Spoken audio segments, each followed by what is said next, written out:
ஒரு ஊர்ல ஒரு துறவி இருந்தாரு. அந்த துறவிக்கு கண் தெரியாது.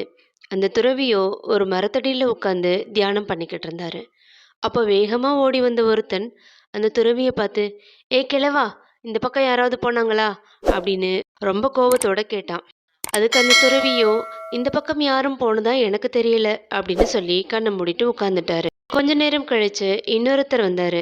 அந்த இன்னொருத்தர் துறவிக்கிட்ட, "ஐயா, இந்த பக்கம் யாராவது போனாங்களா?" அப்படின்னு அதிகாரமா கேட்டாரு.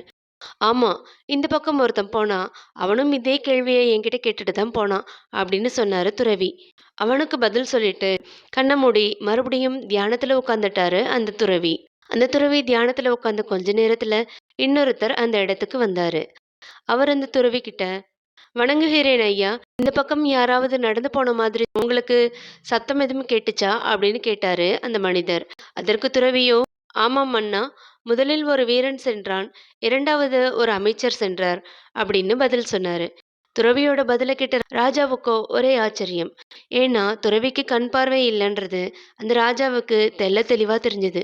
அப்பதான் அந்த ராஜா துறவி கிட்ட கேட்டாரு, "ஐயா, உங்களுக்கு கண் பார்வை இல்ல. இருந்தாலும் எப்படி நீங்க முதல்ல வந்தது வீரன், 2வதாக வந்து கேட்டது மந்திரி, இப்போ என்ன ராஜான்னு சரியா சொல்லிட்டீங்களே! எப்படி கண்டுபிடிச்சீங்க?"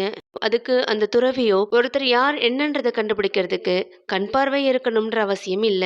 அவங்களோட பேச்ச வச்சே கண்டுபிடிக்கலாம்" அப்படின்னாரு.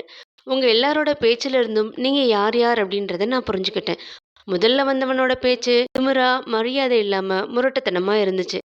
அதனால அவன் வீரன்னும், 2வதா வந்தவருக்கு அதிகாரம் ரொம்ப இருந்துச்சு.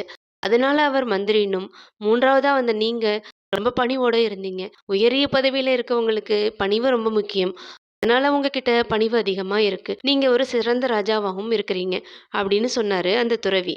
ஒருத்தர் எவ்வளோதான் படிச்சிருந்தாலும், உயர் பதவியில இருந்தாலும், அவர்கிட்ட பணிவு இல்ல அப்படின்னா, அந்த பதவியில இருக்கிறதுக்கு அவங்களுக்கு தகுதி இல்லன்னு தான் அர்த்தம்.